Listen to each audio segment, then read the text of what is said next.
This is Meeting the Masters. My name is Vishal Narote, and my guest for today is Professor Shahir Kayoom. Adam is a third-degree black belt in Brazilian Jiu-Jitsu under the legendary founder of American Top Team, Professor Ricardo Liborio. As well as holding black belts in other traditional martial arts, including karate, taekwondo, and has proficiency in Kali Silistrisimo and Thai boxing, also known as Muay Thai. He's also had a very decorated MMA career, fighting at the world stage, with notable wins over Zuli Silvanto and Gregor Gracie being a few of his career highlights.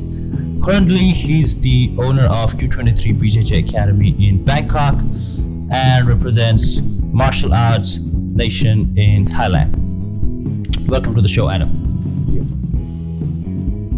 To begin with, just tell us in brief about how did you start about in your martial arts journey and eventually jiu-jitsu, and at what point did you go, okay, this is the thing I want to do for a living?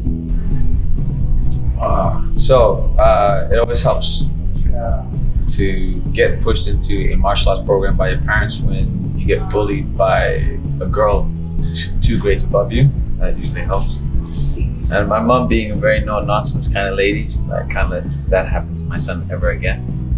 And coupled with the fact of being very active, and nowadays people say kids who are very active and short attention span, they get labeled ADD or ADHD. And it didn't help on top of that being dyslexic. So my attention was very easily thwarted or owned with other distractions. So my parents thought it'd be wise of them to keep me exhausted. So on top of doing swimming and other sporting activities, they noticed that I had a lot of interest in judo, karate, taekwondo, and I just kind of stuck with it. It helped me because I wasn't to say that I wasn't disciplined is not entirely true. I was just very active, and a pain in the rear to teachers in general. So. You moved to Brazil when you trained for training in Brazilian Jiu-Jitsu, and you trained with some of the greats of the sport like Mario Sperry and Murilo Bustamante. Talk about how it was training with them and how average they look like, and some of the best stories that you can recollect back from those days. Best stories. First one would be too many. I don't think it would be enough for the interview. But so when I started Brazilian Jiu-Jitsu back then, it was with the demolition team, as they were called, and it was with the greats like my current master right now, Master Ricardo Liborio, Amuri Bitech, Carlos Pajeto, Valigi Ismael, Ricardo Arona, and back then Ricardo Arona was still a brown belt. Jucão, Alexandre Paz, Alan Goes. Just trying to think. So all the original heavy hitters back then from Team Carlson Gracie. And what was it like for being the gringo? It was fun. It was a very eye-opening experience. I look at those times with those fond memories with a certain closeness to my heart, because once you get accepted into a team, it's almost like an extended family. You know, I still have guys like 20 years, like 19, almost 20 years, and they'll still come by here all the way from south of Brazil, like the original Sul Jiu-Jitsu team, guys like Fernando Paradeda,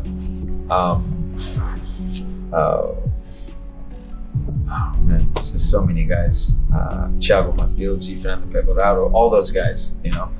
So and we still keep in contact, and we still bust each other's chops by Facebook Messenger or Instagram. Stories, some are definitely PG, but some of them I prefer to keep it personal, I suppose. Yeah, but yeah, no, all good times, and character building, definitely, and educational, especially going to a different country, learning a different culture. I wouldn't say it was foreign to me, because my godmother, she's from Bahia. Actually, her family's originally from Bahia, Salvador, but they mainly reside in Curitiba, so it's south of Brazil, the most organized city in Brazil. So yeah, but listen, Rio Grande do Sul, Porto Alegre, Florianópolis, São Paulo, Rio de Janeiro, all those places, they hold a special place in my heart. Yeah. Once you got your black belt, what made you move to Thailand and eventually settle over here? The food. No, I'm just joking. The food. Well, I came to Thailand to originally further pursue my MMA career by adding more weapons to my arsenal. But then I just ended up falling in love with the whole Thai culture in general. Not just the Muay Thai culture, but Thai culture in general. And the food. I mean, if you like good international cuisine, if you also enjoy, I mean, look, everyone knows, whoever's been to Thailand and tried Thai food, it's delicious. So that, coupled with the culture here, and also geographically, it's also closer to. I'm quite close to my family that's situated in Malaysia, as well as a little further away from Australia, but it's easy to get to, when needed. So yeah. Other than that, also what kind of solidified my stay here was the relationships I developed in Muay Thai and MMA and Brazilian Jiu-Jitsu here, and then my wife also working here. She loves it here. I mean, it'd be a bit difficult to stay in a foreign country this long and have your other half not enjoy being here. So, and also it helps that my other half used to fight Muay Thai professionally. So, yeah, basically without kid, she does all the discipline. My next question is related to the Brazilian Jiu-Jitsu belt system. Right. The Brazilian Jiu-Jitsu belt system is divided into 5 color ranks: white, blue, purple, brown, and black. Yep. Yeah, tell us about what it is, your criteria for awarding each of them, and what does having one mean? The criteria for me is not just for technical proficiency or that they're able to just compete and perform. For me, you have to cover 3 categories. Technical proficiency is one of them. Able to execute the techniques under live conditions. The second is I also look at how they're able to pass on the techniques through teaching. In my school, I usually get my students to teach under supervision, because I think it's important, if you're going to help spread an art that I think is amazing, right? It crosses so many boundaries in such a positive way. I mean, of course, everything can also be used negatively, but it's on how you choose to use it. So they have to be able, not to be proficient, but to be able to teach jiu-jitsu. And the third one is the most important, is that they have to be a good person, right? I'm not interested in people who who are world champions. It helps to help promote the sport on an athletic level, but jiu-jitsu for me is more than just the sport, right? It's also a martial art. It's a way of life. Like you see the popular hashtag now, BJJ for life. It's quite kind of interesting when people have just done it for like a couple of months, and the next thing is like hashtag BJJ for life. It's funny. Some of my old school friends, they see that hashtag and they say, I want to see if they're gonna use the same hashtag in 15 years. So, but it's important for me that the person who is learning jiu-jitsu has some ability to possibly also help teach it, and then also be a good example of what a decent person should be in society. Because I've met the whole spectrum, right? From world champions to people who do this as a hobby, and I've met a majority of them, that I'm thankful for, are amazing human beings. And then I've met also, people don't like to really talk about it, but not everything in life is roses, right? So you do meet some people that you just want to avoid with a 10-foot pole, right? And it doesn't matter how good they are, right? If you're not a decent person, I'm not going to spend my time with you. That's my time, right? I have my time on this earth, right? So I'd rather spend it with good people that are involved in helping someone develop and improve to the next level, right? And you only feel that way if you're in a good environment, a secure environment, a healthy environment, progressively challenging, but a good one, you know what I mean? So to me, those are the 3 criteria: technical proficiency, having ability, or at least willing to take on the process of learning how to be able to teach, even if it's just a little bit, because you don't get good in jiu-jitsu by yourself. And then the third one is, of course, the glue that puts everything together is being a positive influence in the environment that you're currently partaking in. So those are personally my 3 criteria. So yeah, I like what Master Jean-Jacques Masala said. I'm not interested in world champions. I'm interested in good people. So yeah. That sums up your philosophy in a beautiful way. My next question is, which was the hardest belt for you and why? The hardest belt for me, I'd say purple belt. Because when I was in Brazil and I ended up being the first non-Brazilian to win a Southern State purple belt title, which was such a high. I still remember the day. I came back home and I suffered a training accident with not such a nice person, and at the time, and it took me knee surgery, knee rehabilitation, and time out from the mat. And then I was just determined to get back to the standard that I was before I got injured, and then got rehabilitated, worked, saved, and got my rear back to Brazil to start all over again. So it was a bit of a setback, but they say, it doesn't kill you, makes you stronger, right? So I came back with more determination, and I think purple belt and brown belt were the longest belts that I stayed in. I think I was a purple belt, including my accident that year that I had to take off. So I was like purple belt for maybe inclusive of 4 years before I had my brown.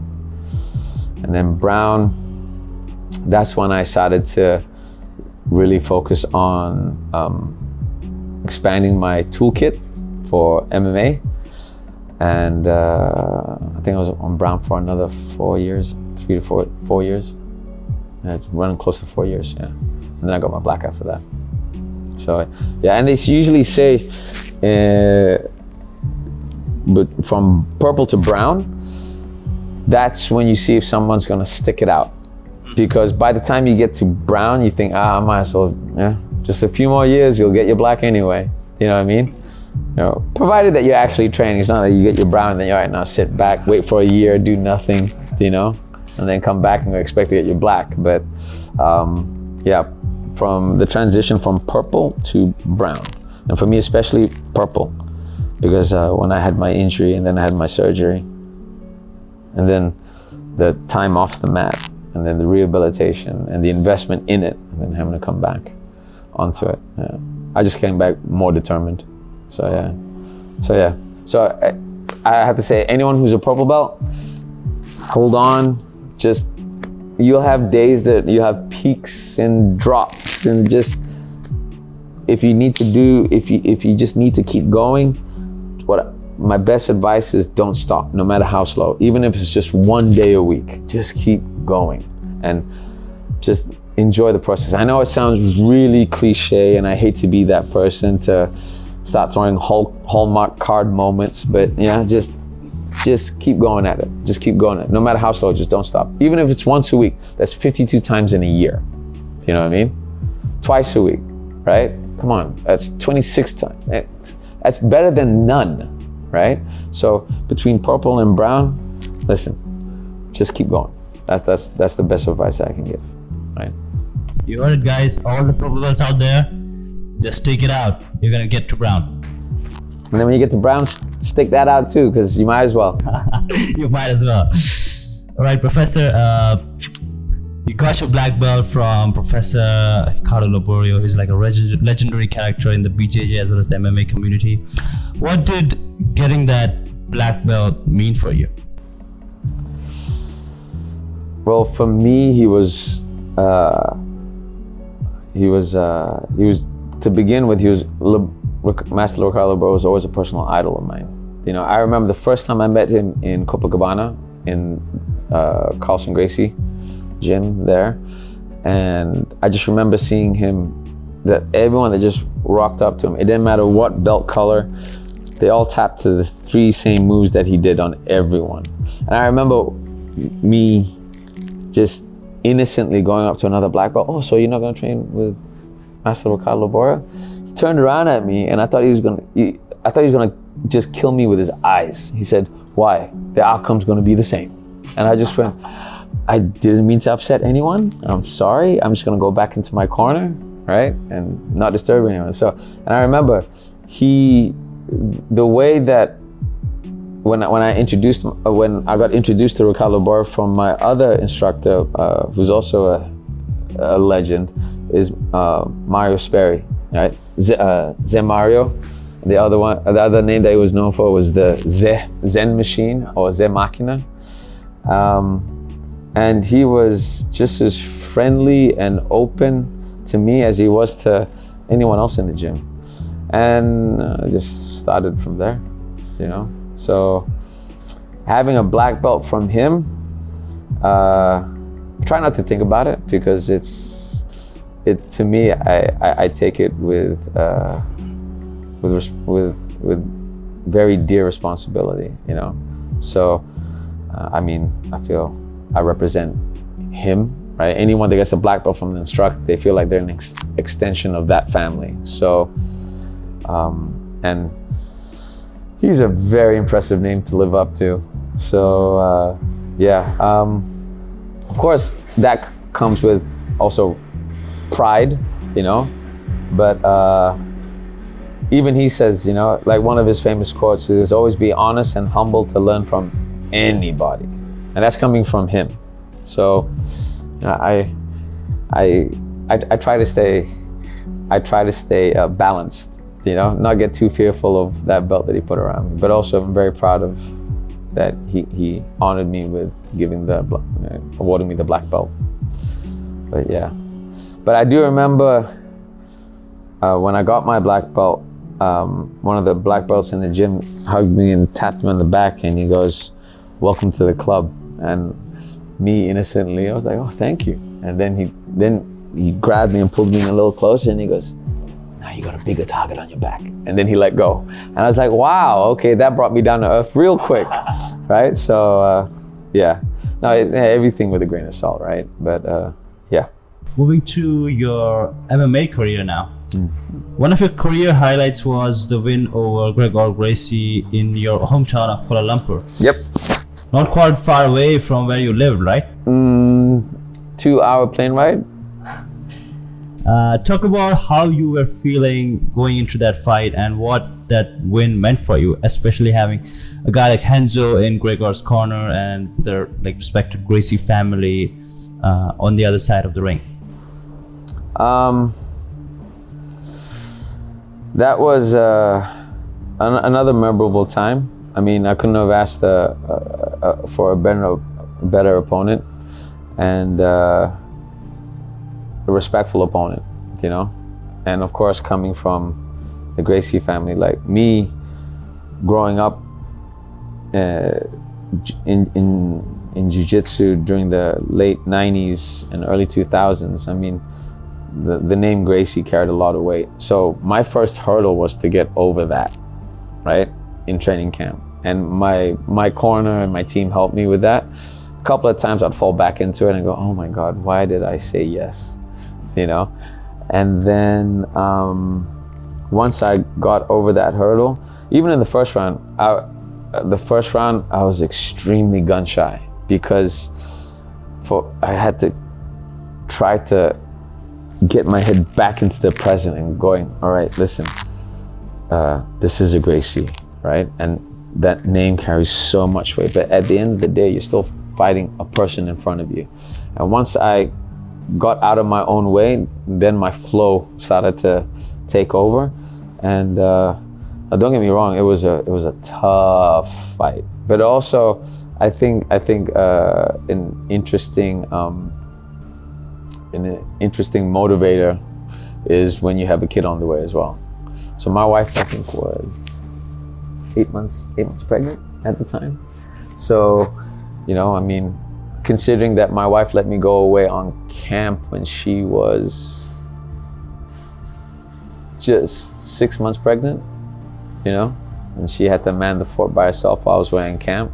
So they say, you know, there's an expression, right? I mean, it's adaptable to different situations, but you know, who's tougher than the fighter? His wife, right? So my wife had to try to keep sane while she was watching the fight. Actually, for the first round, she couldn't watch. She was actually standing behind the television, and it was our friends that were commentating, "Oh no, he's okay, he's okay." And I just remember, you know, when I had Gregor on my back, and I thought, "Oh, come on, just hold on, just hold on." I think there was one time in the fight when Gregor literally had my back and he was just punching me, and I remember the ref going, "Protect yourself," and for a brief window, I looked up at the ref and said, "Don't stop the fight," and I went back to covering. And then eventually I worked my way out of the most terrible situation I thought I could ever find myself, to have a Gracie on my back, you know. And to be fair to Gregor, if that was the old traditional Vale Tudo rules, the outcome would have been different, way different. Because back then, the old Vale Tudo rules, you're allowed to do elbow strikes in the back of the neck, usually no time limit, and yeah. So I'll be honest, the outcome would have been way different. Yeah, that was really a tough fight, especially the first round. But you made it out and you finally won the fight. You know, to be honest, too, after the fight, a friend of mine asked me, "Oh, were you happy that you won?" And then I remember I got up there and I was about to throw my mouth guard out, and I remember how expensive the mouth guard was to make. I was like, "Oh, I'm gonna keep that mouth guard for me." But the thing was, the happiness that I showed after the bell rang wasn't that in my knowledge that I knew that I won the fight. It was that for me, is that in my head, I just thought I have to get through these 3 rounds. So I was happy if I won or if I didn't win. I was happy that I went the distance, you know? So, you know, and then till today, you know, I'm still grateful to Gregor Gracie for that day, because at the end of the day, it takes 2 people to make a fight. Do you know what I mean? And all respect to his family and Master Henzo Gracie and Team Henzo Gracie and everyone involved in Gregor's camp to getting him ready, you know, and ONE FC for making the fight happen in my hometown. in Kuala Lumpur, Malaysia, where I was born. There's a lot more that goes into a fight, and sometimes the victor gets a lot of attention. I suppose they should, but it should always be, the attention should always be to, also it should be distributed with the things that help happen behind the scenes, another expression that I was exposed to just being in the fighting career is that you go in there by yourself, but you're not alone, right? So my team that helped me, the camp that I was staying in at the time, Phuket top team, my coaches in the corner, Ray Elby, Andrew Leone, Anthony Leone, all the striking coaches, Barry Robinson Jr., my sponsors, all these people. And of course my wife, having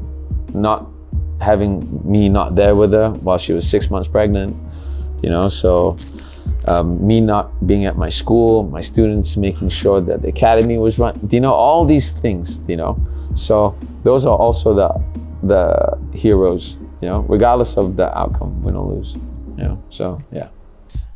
Moving on, the ADCC happened a few weeks back. Yep. And Lachlan Gal submitted 3 heavyweights in the absolute. Go the Aussies. With a signature 50-50 heel hook from De La Riva entry. Yep. And got the bronze.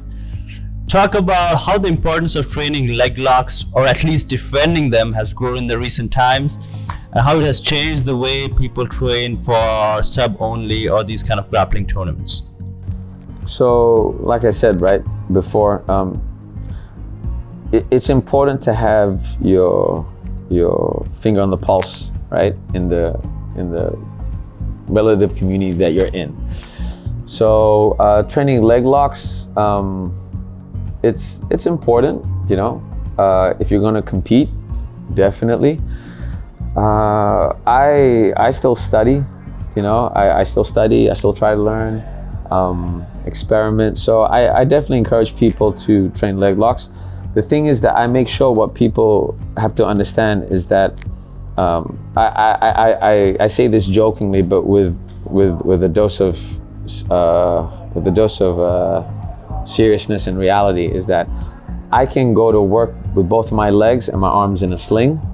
Little hard for me to go to work when I have my leg in a crutch, right? My leg bandaged up and I'm walking on crutches. So I do encourage learning leg locks, but I also encourage learning your fundamentals, because sometimes learning leg locks, you can bypass a lot of the foundation that you have to learn in jiu-jitsu. So, and also you look at Lachlan Giles, right?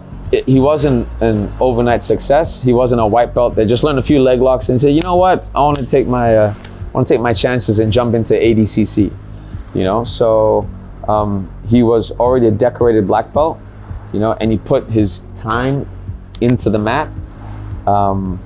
So I'd have to say, if you're a beginner in jiu-jitsu, learning jiu-jitsu, please don't neglect your foundations, and also understand the difference between, and also practice the difference between learning jiu-jitsu for self-defense, for sport, which is gi and no gi, and also in MMA, right? You have to take that into account if you want a balanced perspective.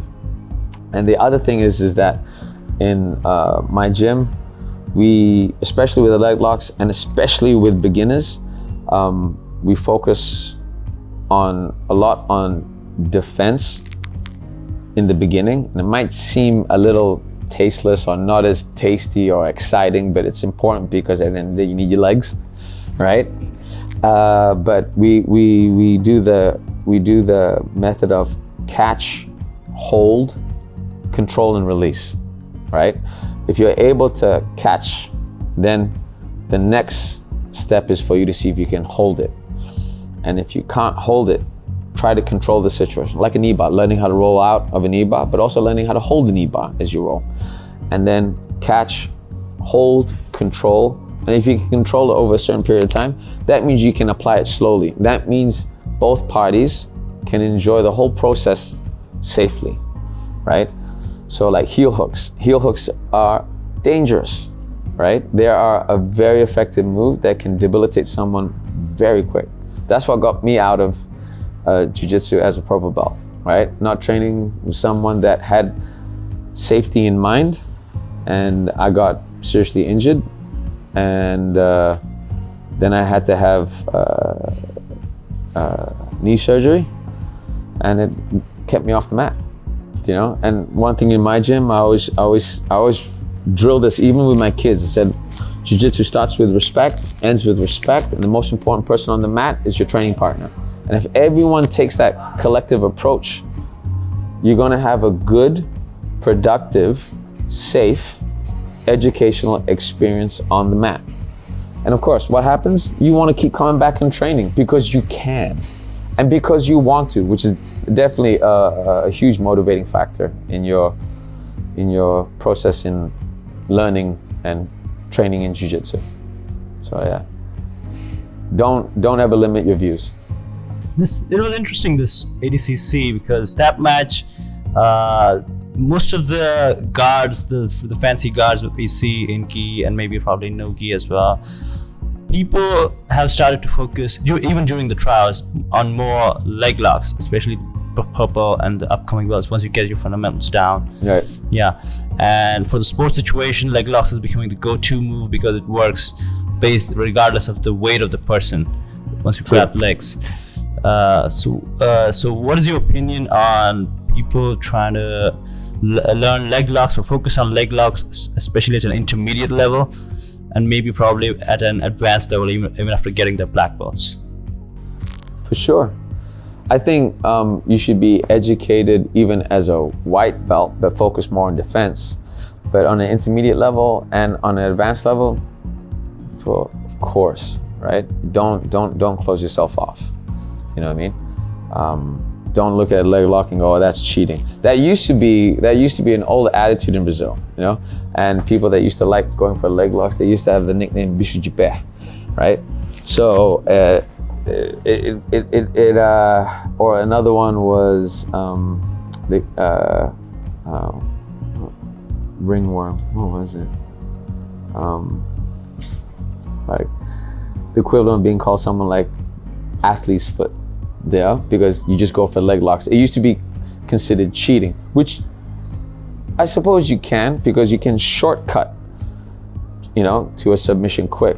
But the problem, yeah, there's no passing the guard. But now the problem is that let's say you're really good at leg locks and you're able to bang on a leg lock. That might work for you in your level, but the moment you get someone who's more advanced and much more capable in other aspects of jiu-jitsu, passing the guard, taking you down, you know, and you don't want to become a one-trick pony. You want to be balanced, you know what I mean? So I think by the time you're in intermediate and advanced, you should be looking at leg locks, right? Advice is that don't try to be a jack of all trades and a master of none. Use a few leg locks to help make that your foundation, so then you can branch out from a strong foundation, you know what I mean? And the leg lock that I like to teach in the academy, that I think that it's a good beginner technique to learn, is the straight Achilles from single leg X, right? Because from there, I have a brown belt that was so engrossed in attacking your feet. He's balanced in other areas, but he used to train, and I actually took a footnote off him, was that he used to train, that he used to say, if I can catch and finish you with one arm in my single leg X, going for the straight Achilles, he goes, I'll feel confident in progressing on attacking your legs with other leg locks. And I just thought that was a real good point. And then I remember even in one roll, you know, we were rolling and he caught me. It wasn't with a straight ankle lock, it was a inside heel hook, which is a very, very strong technique to use. And yeah, The next few roles were very interesting after that. But no, see, so and that goes back into the whole process of learning how to catch, learning how to hold, learning how to control, and then learning how to release, right? Once you can catch, hold, and control, right? Apply it slowly, then release. You've already made your point to your partner, and you've already made your point to yourself. You know what I mean? And when he said that to me, he was, hey, you know, coach, I just want to get really, if I can just hold him so well in one arm, just imagine what I can do with two. And that was a fair point. You know what I mean? And pretty much to say, I don't even let him touch my toes anymore. Another interesting thing that happened at ADCC was one of the dark horses in the ADCC was Nick Rodriguez, right? Who's a former Division III wrestler and a blue belt at the Renzo Gracie Academy for roughly over a year. Right. And he was just running through these super heavyweight black belts when he wasn't even a leg locker. Right. Talk about what made that possible. Was it the wrestling, or is there like a hidden gem there that we are all missing and which we can learn from and get progress faster? Okay, so I just want to, there's nothing taking away from Nick, right? But I think it's kind of unfair to, like, I saw a title like Blue Belt dethrones absolute champ, which I think is just clickbait, right? And I don't agree with that clickbait at all. You know, I think it's also kind of unfair because that kind of cheapens it, really. You know, he is an amazing wrestler, athletically gifted, disciplined, talented, and he has an environment that can help enhance that with an amazing team and an amazing coach. Do you know what I mean? So to me, I'm not surprised. For him being a blue belt, right? A lot of jiu-jitsu still nowadays is graded through the gi. So it's a submission grappling competition, right? So I think that's a distorted lens to approach that.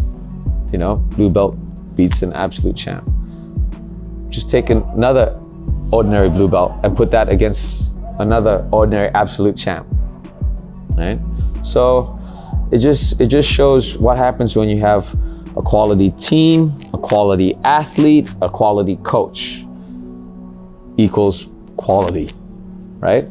And also, I remember another famous judoka during the 1980s, Kashiwazaki. He used to say, be grateful for the day that you were champion because tomorrow it's gone. So it means that it could be any other day, right? Maybe any other day, it wouldn't have turned out that way. Maybe yes, maybe no. You never know. You know what I mean? So yeah. Professor, you've had the privilege of training with some of the greats and the greatest ADCC GOAT, Marcelo Garcia. Please give us one funny or memorable story for our viewers from Marcelo Garcia. Funny story. Or memorable. Memorable one is how the most memorable one for me was when we had a really good roll one day, and at the end of the roll, he shook my hand and he goes, "Today you fought like a black belt." And coming from the GOAT, you know, I felt like the job is done. My work here is done. But yeah, so that day when Marcelo said, you know, "Today you fought like a black belt," I felt very, very, very, very, very elated and very privileged. No, very, very happy. Like, you know, something inside, you know, for me it was like, all right, if he can say that, I think I'm on the right way, you know. So yeah, that to me, you know. And of course the famous Marcelo Garcia smile. Yeah, and like I said, like on that note, with regards to human beings, that man is one of the nicest people, right? One of the most nicest people you could ever meet, you know? Humble, yeah, helpful, genuine, yeah, one of the most nicest human beings you ever meet. And one of the most dangerous too, yeah? But nicest, yeah. How tight was his guillotine? Like, it's legendary, right? How tight was guillotine? The instant pressure is, one from a better word to describe it, impressive. Just impressive on how efficient and vicious it is at it. You know, it's yeah. All right, coming to a last few personal ones. What are you grateful for every day? My daughter. Every day, my daughter. My daughter till today teaches me and humbles me. I'll give you a personal story. So it's growing up with a family majority of boys. You know, when boys get bullied or boys get mean with each other, things can usually be solved, and it might not be the PC way, you know, but boys are a little bit more upfront and they're a bit more physical. Women, on the other hand, it's a lot more mental, right? So my daughter had to deal with a situation, you know, with a few other females, and one thing that I'm glad that we teach our daughter is to stand up for herself. You know what I mean? And she does, and she makes it very vocal, and she makes it very known, but she also balances it with compassion. And me as a dad, right, when I heard she was having a hard time, I immediately got defensive, and I just didn't want to confront the daughter, the girl. I wanted to confront the whole family, right? And I was like, I'll take the dad on, I'll take whoever, their uncles on, bring them, just line up in a row and I'll deal with them, you know? But then it's just, you know, it's something innate in you when you're a parent, you know, you want to protect your kid. So, and of course, you know, martial arts teaches you resilience, discipline, restraint, you know, and I definitely still exercise that, else I wouldn't be here talking today. But I'm human, you know, and my first reaction, not my response, my reaction was to attack. You know, like, this is my kid, you know. And I like to think my girl's a sweet girl, you know, well-mannered, you know, polite. And how she ended up resolving the situation was being more compassionate towards the bully. And it blew my mind out of the water, you know. And I'm thinking, wow, she taught me a huge lesson in the martial arts, right? Compassion, you know, have an iron fist, be ready to use it, but have compassion, even when it's the bully. And I was just like, and of course I teach it, you know, I teach that to kids, you know, the bully Generally is someone who is bullied also elsewhere. But yeah. She's not even a black belt yet, she's teaching me. So yeah. What gets you excited to wake up every morning and hit the day? Hit the deck. Well, they say if you do what you love, you never work a day in your life. But not to say that, you know, it doesn't require effort, focus, persistence, but so and I remember when I was at that point in my career thinking,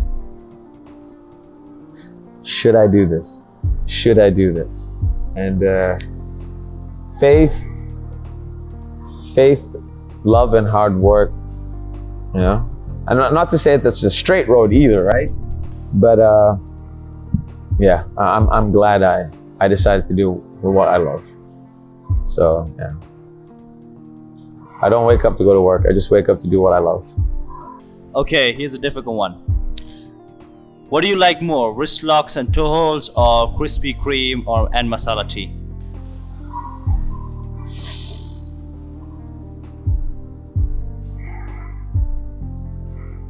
I know wrist locks and masala tea. I'm gonna have to go back to the old Gracie fight days where if you didn't sub, there was a draw. So there's nothing more enjoyable to me is sit down and enjoy a nice cup of hot masala tea. And there's nothing more gratifying catching someone twice your size in a wrist lock. So one feeds the body, one feeds the soul. So yeah. That's a really diplomatic way of answering it.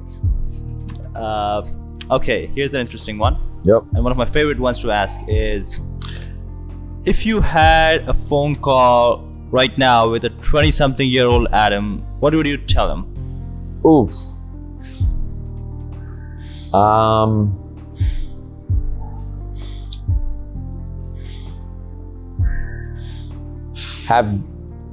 That's hard.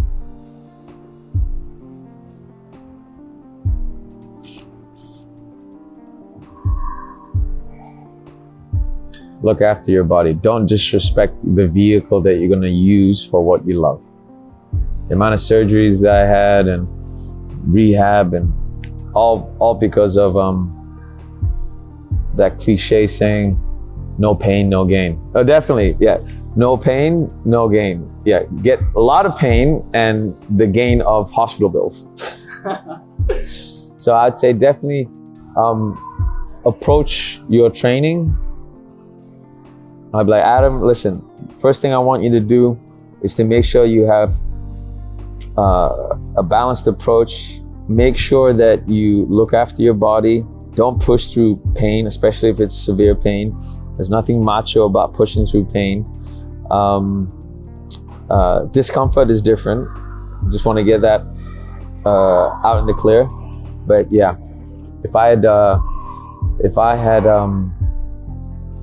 listened to my body a lot better, I don't think I'd have to spend the time that I had to with rehabilitating my injuries. I mean, it's a known fact. The reason why I had to retire was because of my injuries. You know, and that it's compound. It wasn't just from focusing on one particular art. Wrestling, judo, Muay Thai, boxing, Jiu-Jitsu, MMA, karate, taekwondo. You know, look after your body because you deserve it. Your body deserves it too. That's definitely what I'd say. And my final question, for a kid who's watching this and who has aspirations of competition glory, maybe at the highest world stage, but who doesn't have any physical access to world-class training, what advice would you give him? Doesn't have access to world-class training. I didn't until I took the leap of, you know what, I'm just gonna pack up my bags. Mind you though, I did have a lot of good fortune meeting people that helped me get there, right?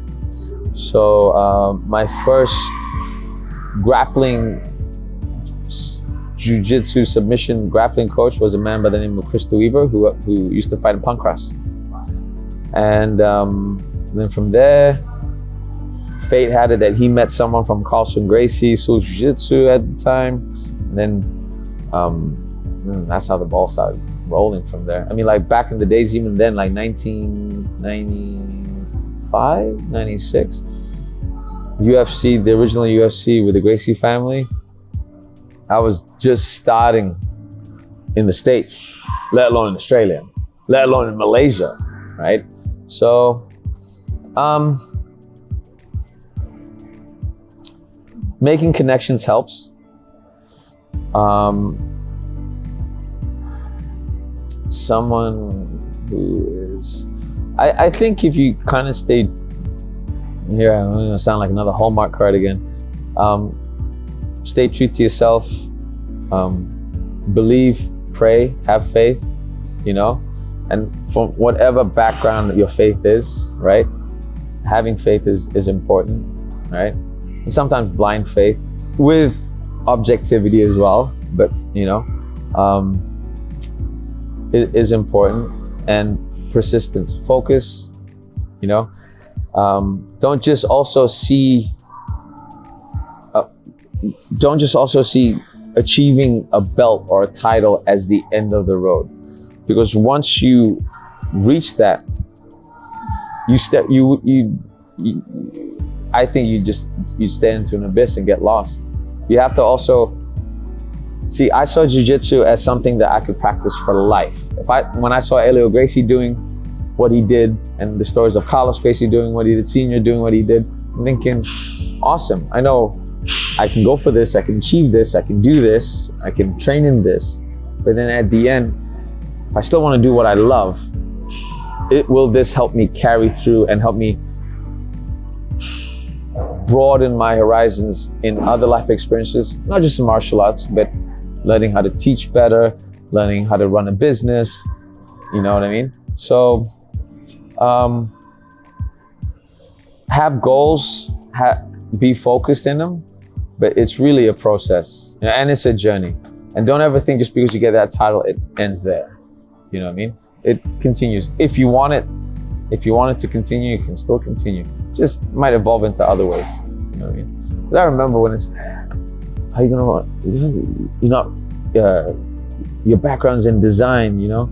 And then later on I went into admin, and then I was like, you know nothing about running a martial arts school, or how you gonna, this one was always thrown at me from other distant family members. How are you gonna support your family? How are you gonna look after your wife? How are you gonna look after your kid? Right now, I think I'm doing pretty good, right? But passion, faith, devotion, a supportive clique or an environment or network is also important. But then that's the people that you hang around with, right? You're not gonna hang around with people that just constantly put you down, you know, or constantly put their fears on you, you know what I mean? And sometimes it can be some of the closest people that you have, and the people that you have the most respect for being family members, right? So that one can be tough sometimes, you know what I mean? But sometimes you just have to take off the training wheels and go, you know what? I'm gonna go. I'm gonna try this. I'm gonna see how it is, you know what I mean? And I remember Arnold Schwarzenegger sometimes, he goes, sometimes you do really good at what you aim for when you don't have a plan B. Not that I encourage it, right? But there were times I thought, all right, there's the career and then there's this. And I hated doing this. I was earning good money. Everything was laid out ahead, you know, especially when you work for the government. Every spare waking moment, I was focusing on martial arts, and it made me happy. You know what I mean? Of course, you always have to balance out other responsibilities, but just keep focusing, man. Just keep focusing. You know? Be true. You know what I mean? Because you can be rich and wealthy, and then the next thing you know, you look back and you're like, dude, how did I contribute? You know, how did I make a positive impact in someone's life? And that's one of the cool things about it. I'd have to say, where you're a jiu-jitsu teacher, if you take that responsibility seriously, right? You're responsible for other people's development. You know, bringing in someone, like coming into a jiu-jitsu gym sometimes depends on your luck. You know, you look at this room and you think, oh, all these people are doing. So I saw this, I was interested in it. I'm not too sure right now. Now it's your responsibility, right? To carry them through. Bring them in, make them feel safe. Make them say, hey, listen, I'm gonna push you to your abilities, You're not gonna break, but you are gonna progress, and you are gonna feel better, and you are gonna grow, you know? And then you see that person, especially when you see that from kids. Oh man, the gratification you get from that, I can't describe in words, you know? You know, to see maybe a kid that is having maybe difficulty in learning, and you just see how they just start to open up.